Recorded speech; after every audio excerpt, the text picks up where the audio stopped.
What's up, YouTube? It's your boy, the 80s Baby Gamer.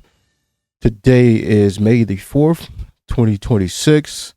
And if no one has told you, let me be the first to tell you, May the 4th be with you.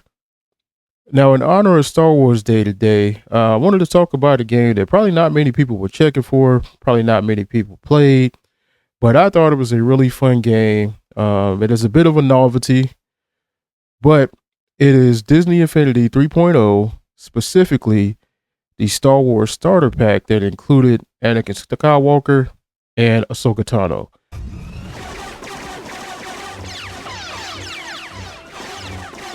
I'll take the Sith Probe, Master. You take the droid. No, Anakin, wait!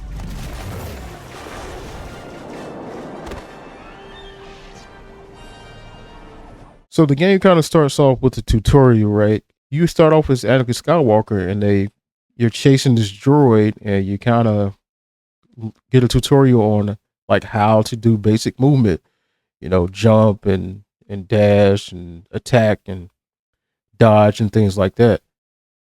And during the tutorial, you get to see some of the other characters that were optional that you could purchase. You'll see Obi-Wan, you see Princess Leia, you'll see Han Solo, you'll see Chewbacca. There were a pretty good list of characters that you could buy in addition to the base set. I didn't get a chance to collect them all, but I did get a few of them. Some of the ones that I mentioned I do have, but not all of them, unfortunately. And I'm actually still kind of looking for them, ironically. It's getting away. Look like you could use a little help. Luke! Nice shot, kid.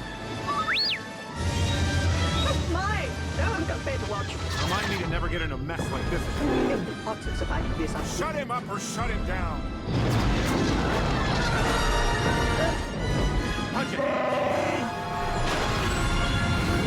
So once you get through the tutorial and everything, you get to the base game. And as I said before, you can play the base game with either Anakin or Ahsoka. And you can play with both of them if you're playing with two players. I think the game has a max of two players. But the story obviously doesn't change regardless of who you choose as the main character. And I mean, the game is actually pretty robust. I originally bought Disney Infinity 2.0 for my daughter on the 360, just to have some Disney characters that she could play with. I think Frozen was real big at the time, so she played with Anna and Elsa and things like that within the toy box. And then maybe a year later or so, I found this starter pack for like really cheap at Walmart. I guess that was around the time that the game was starting to phase out. And she actually enjoyed it. I can't say that she's the hugest Star Wars fan. But she played this game with me, man. And, she's a senior in high school now, so she doesn't really play video games anymore. So that kind of sucks. But it is fun to revisit this every now and then, and kind of reminisce about those good times when we play these games together. And then maybe a year or so after that, we took her to Disney, and she got to get like the full Star Wars experience. At least the first time we took her when she was 9, she got to do the whole fight against Darth Vader and Kylo Ren, and we got to go through the hall and see all the Star Wars stuff, man. I think she really enjoyed it, man. It was a really good time. We had a great time, and the following year they had opened up the Star Wars park within Hollywood Studios. We didn't get to see it right away, but we did go back during COVID. We had to mask and distance ourselves, but to be able to see like the Millennium Falcon and do like Smuggler's Run and all of that stuff, man, that was a really good time. Unfortunately, when we were there, Rise of the Resistance, that ride at Disney World, was not working. But we did get on it later. We went like a couple years after that and was able to get on it. Enough of that, though. I'm personally a really big Star Wars fan.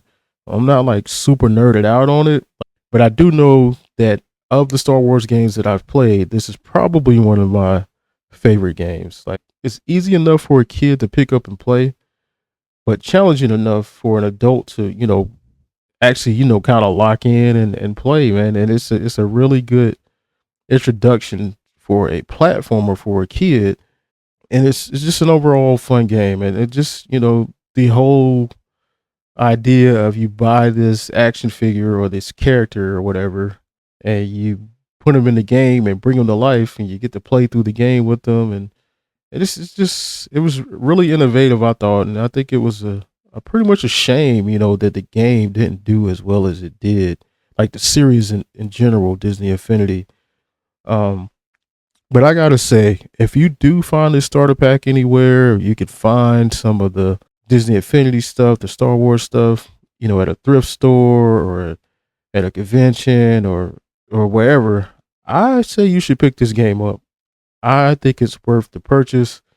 Even today, the game holds up fairly well. I mean, it's got PS4 type graphics. Even the 360 and the PS3 versions look pretty good as well. And regardless if you have it on Xbox or PlayStation, the characters are cross-platform. They're not limited to a platform. The USB hub or panel that you put the characters on, that is also not limited to a system. It is universal to both. So if you can find it somewhere, I recommend buying it, especially if you got a kid that you're trying to introduce to Star Wars, or not even just Star Wars. Like if you got a kid that has a Disney movie that's a favorite movie of theirs, there's probably a character for it, and they can jump right in and have a really good time with the open world stuff and the toy box and all of that. But at any rate, like I said, I really enjoyed this game. Let me know down in the comments if you guys have ever like played this game, or if you ever heard of it, or is this your first time seeing it? But if you do own it, let me know. Do you still play it? Did you enjoy it as much as I did? Do you have any stories that you can tell that are linked to this, from when it first came out? All right. So as always, I want to thank you guys for your support and for checking out the channel. Again, may the fourth be with you. Please like, comment, and subscribe. And I will check you out in the next video.